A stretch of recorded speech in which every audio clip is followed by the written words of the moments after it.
Это новости экономики на Якутия-24. В студии работает Нургуяна Иванова. Правительство Российской Федерации перенаправит 1 миллиард 200 миллионов рублей из бюджетов 2020 и 2021 годов на закупку техники для тушения природных пожаров в этом году. Согласно приложению к распоряжению Минприроды, в этом году регионы получат около 2 миллиардов 780 миллионов рублей. Больше всего денег получит Забайкальский край, Бурятия, Иркутская область, а также Новгородская, Свердловская и Ленинградская области. Федеральная антимонопольная служба не видит оснований для негативных прогнозов по росту стоимости авиабилетов. Ведомство также пообещало изучить деятельность Ассоциации эксплуатантов воздушного транспорта, представитель которой ранее заявил СМИ о возможном подорожании авиабилетов к концу года на 9–10%. Аналитики рейтингового агентства «Агро» в преддверии Восточного экономического форума подготовили исследования об источниках финансирования регионов Дальнего Востока.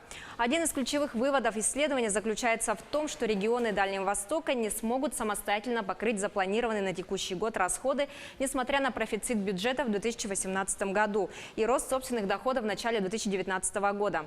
Среди источников финансирования дальневосточных регионов велика доля трансфертов из федерального бюджета. На этом фоне «Агро» отмечает значительный нереализованный потенциал дальневосточных регионов с точки зрения выпуска облигаций.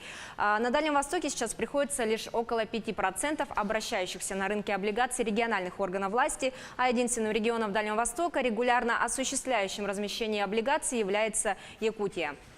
По расчетам аналитиков «Агро», обслуживание облигаций обойдется регионам дешевле в сравнении с банковскими кредитами, которые регионы в последние годы отдают предпочтение. Отметим, что в основу расчетов легли данные Росстата, Федерального казначейства Минфина России и регионов Дальнего Востока. Создание благоприятного инвестклимата, доступ к финансовым ресурсам и выход на крупные рынки – это три основные проблемы инвестирования в регионах Дальнего Востока, для решения которых разрабатывают и внедряют механизмы институтов развития. Об этом заявил директор Агентства Дальнего Востока по привлечению инвестиций и поддержке экспорта Леонид Петухов. В качестве решения проблем он назвал усилия по созданию новых режимов благоприятствования. Это территория опережающего развития и расширение зоны свободного порта Владивостока, а также открытие региональных льготных фондов для малого бизнеса и создание конкретных логистических цепочек с производителями и договоренностями о взаимных поставках продукции и инвестициях. Ну а сегодня, в так называемый нулевой день Восточного экономического форума, начинает работу выставка «Улица Дальнего Востока».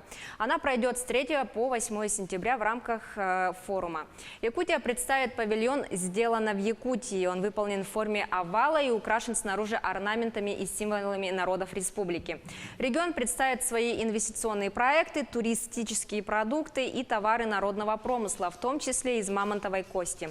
Отмечается, что посетители экспозиции смогут принять участие в розыгрыше якутских бриллиантов. Напомню, что сам форум пройдет во Владивостоке с 4 по 6 сентября. Бюджет Якутии признан одним из открытых и доступных для населения.